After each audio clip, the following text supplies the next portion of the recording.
Nesse vídeo, eu vou falar sobre formatação de disco rígido e como ela pode interferir no desempenho geral do sistema. E antes da gente dar a continuidade do vídeo, a gente precisa entender o que é um disco rígido, que vai ser o assunto desse vídeo aqui. Então vamos lá, a gente vai vir aqui. Essa aqui é a estrutura de um disco rígido e a gente pode ver que o disco rígido, ele basicamente, ele tem a parte eletrônica lá da placa de controle e tal, um ou mais discos que são colocados empilhados, lógico, um em cima do outro, não vai ser um do lado do outro, e entre esses espaços aqui do disco, quando tem mais de um prato, você tem um braço mecânico com cabeça de leitura e gravação na ponta que percorrem esse espaço aqui do disco, da borda mais externa até a borda mais interna. Esse tipo de situação faz com que, por exemplo, a velocidade angular nas bordas seja maior do que a velocidade interna.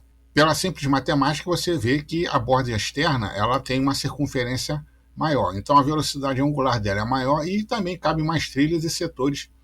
Tem uma maior densidade de dados conforme você vai se aproximando do fim do disco.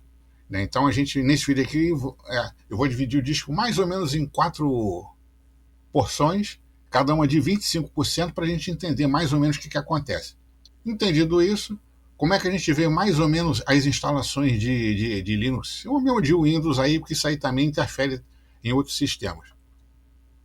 Você tem, essa aqui é uma instalação típica de instalação de Linux, em que você tem a partição de boot, a de swap e o resto do espaço do disco com justamente o sistema root, a partição root do sistema. Essa aqui é a instalação mais simples que tem. Por exemplo, essa máquina aqui, ela está com tudo só para home não, lá para a partição principal, a partição root, porque a home está embutida dentro dela. Então você pode podemos exemplificar esse espação todo aqui como sendo o disco rígido, onde esse lado aqui da esquerda é o início do disco, a borda mais externa, e aqui é a borda mais interna do disco, como a gente viu naquela imagem anterior lá. Então os discos eles vão sendo preenchidos de lá, da esquerda para a direita. E isso aqui exemplifica o amarelo, são os dados que estão presentes no disco. Isso aqui é tudo espaço que ainda não foi enchido de dados. Então vamos voltar para o nosso... Isso aqui é só um exemplo, é um pendrive. Muita gente que eu digo assim, os usuários mais experientes, eles gostam de fazer com que a instalação da partição home seja separada do resto do sistema, que assim que se precisar fazer uma reinstalação no sistema, a partição home ela fica preservada lá e o cara não precisa fazer backup do disco quando for fazer a reinstalação do sistema. Tudo isso aí legalzinho, mas o que acontece?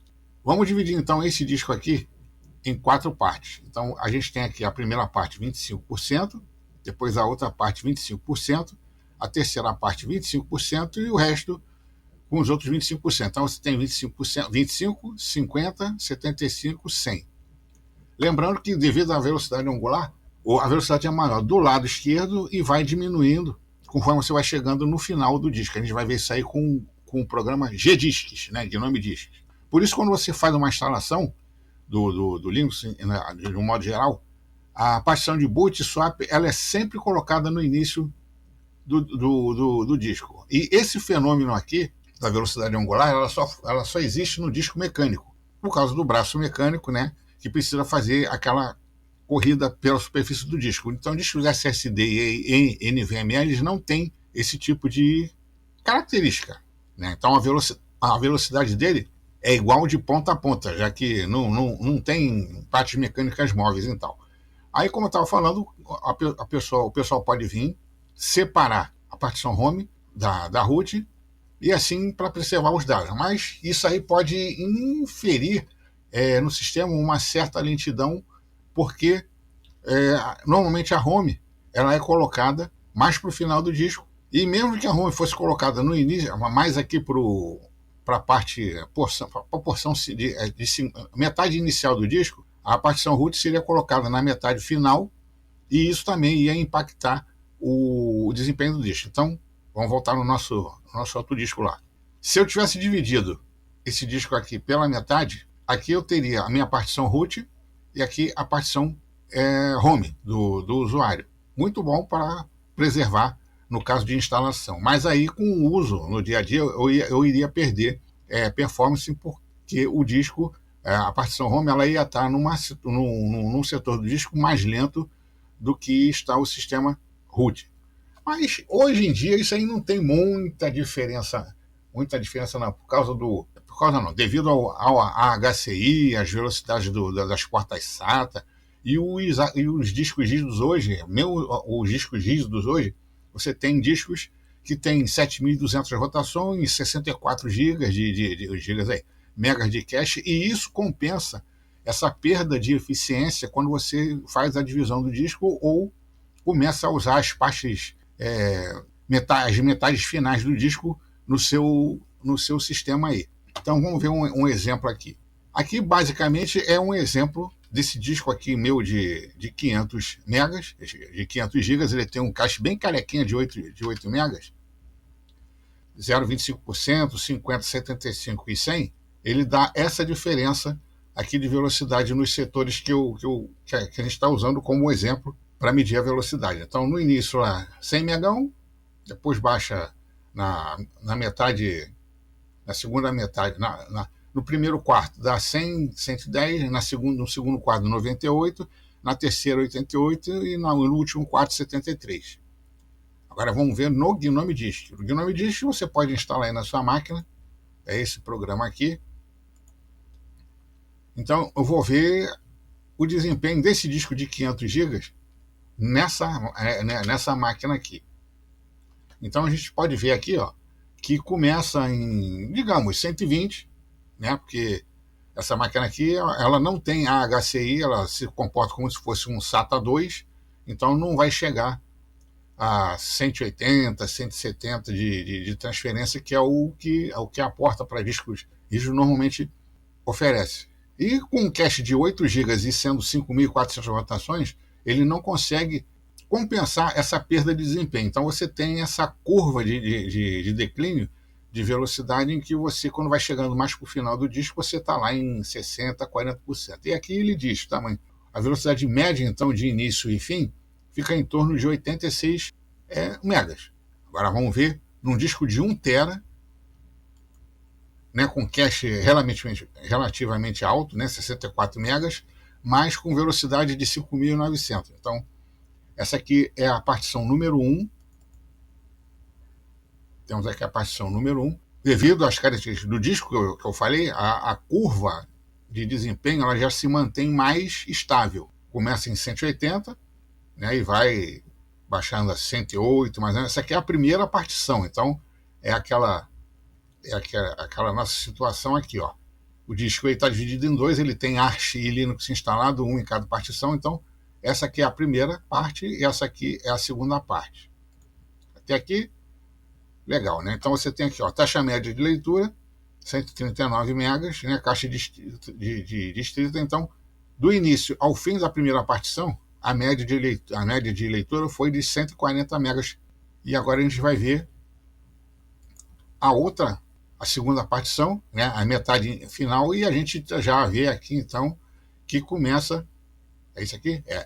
A curva já começa também a aparecer aqui mais acentuada, mesmo com o disco sendo de 5.964 megas de cache. Então você tem aqui a taxa média de leitura, ela caiu de 140 para 106, e isso a gente tem que levar em consideração quando for fazer a formatação do disco, para você poder fazer a instalação do sistema.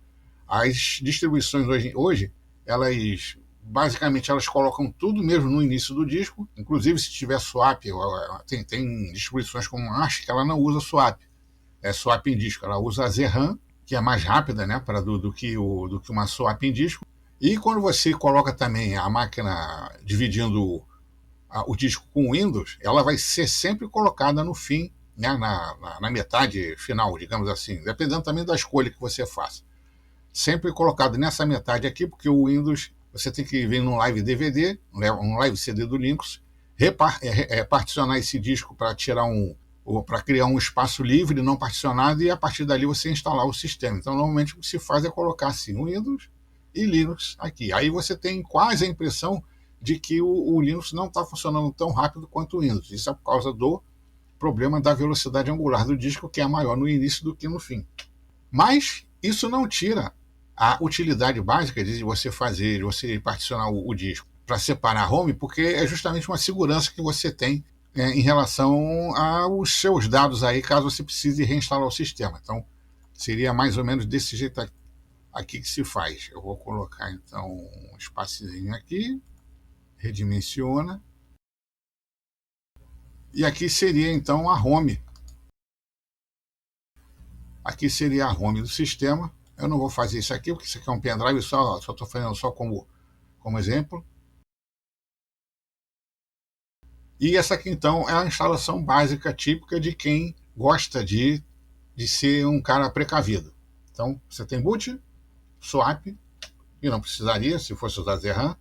Aqui o sistema é a partição root, né, que você pode, se você tiver um HD grandão, você pode botar 200 GB mais ou menos, e o resto você vai fazer com a sua partição home. Tem um vídeo aí no canal que mostra como você faz isso, separar a home da partição root, né, para você ter mais segurança aí, mesmo depois do sistema instalado. Isso aí basicamente é mais uma curiosidade do que um exemplo de configuração, é só para mostrar, né, que apesar dos pesares, hoje em dia, a maioria das máquinas ainda, tem muita máquina aí que ainda roda disco rígido e que ainda oferece um bom desempenho aí, principalmente em espaço, para você poder usar na sua máquina aí, mesmo porque um disco rígido também tá baratinho. Você, dependendo de onde você esteja, você pode pegar um disco de 500 GB aí, até de 7.200 rotações por 60, 70 pratas, que não vai ser que vai ser bem mais barato do que você pegar um SSD de 240.